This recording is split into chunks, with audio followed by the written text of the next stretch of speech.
திருச்சி சண்முகா நகரில் சாட்டை துரைமுருகன் வீடு முற்றுகையிடப்பட்டுள்ளது. சாட்டை துரைமுருகன் வீட்டை அமமுகவினர் முற்றுகையிட்டு போராட்டம் நடத்தி வருகின்றனர். இதுகுறித்தான கூடுதல் விவரங்களை வழங்குவதற்காக எமது செய்தியாளர் கோவிந்தராஜன் இணைப்பில் இணைகிறார். கோவிந்தராஜன், வணக்கம். இதுகுறித்தான முழு விவரங்களை பதிவு பண்ணலாம்.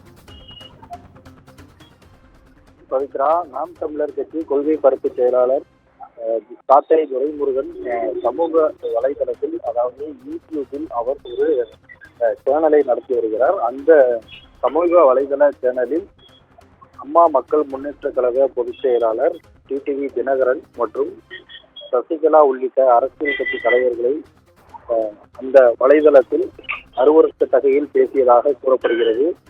இது குறித்து நாம் தமிழர் கட்சி நிர்வாகி சாட்டை துரைமுருகனின் வீடானது திருச்சி மாவட்டம் பகுதியில் இருக்கிறது. சண்முகா நகர் பகுதியில் அவரது வீடு இருக்கிறது. அங்கு அவரை கண்டிக்கும் விதமாக அம்மா மக்கள் முன்னேற்ற கழகத்தினர் அவர் வீடின் முன்பு குவிந்து அவருக்கு எதிரான கண்டன கோஷங்களை எழுப்பினர்.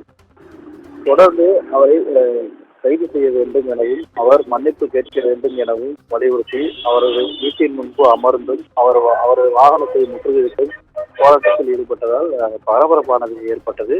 இதனைத் தொடர்ந்து சாட்டை துரைமுருகனை வீட்டில் இருந்த பொழுது காவல்துறையினர் அங்கு வந்து அவரை பத்திரமாக அங்கிருந்து அனுப்பி வைத்தனர். தொடர்ந்து போராட்டக்காரர்கள் போராட்டத்தில் ஈடுபட்டு வந்த நிலையில் காவல்துறையினர் அவர்களிடம் பேச்சுவார்த்தையில் ஈடுபட்டு இது குறித்து உரிய நடவடிக்கை எடுக்கப்படுவதாகவும் தெரிவித்தனர். இதன் காரணமாக அம்மா மக்கள் முன்னேற்ற கழகத்தினர் அங்கிருந்து கலைந்து சென்றனர். தொடர்ந்து இந்த சம்பவம் தொடர்பாக திருச்சி சண்முகா நகர் பகுதியில் சிறிது நேரம் பரபரப்பு ஏற்பட்டிருக்கிறது. கூடுதல் விவரங்களுக்கு நன்றி கோவிந்தராஜ்.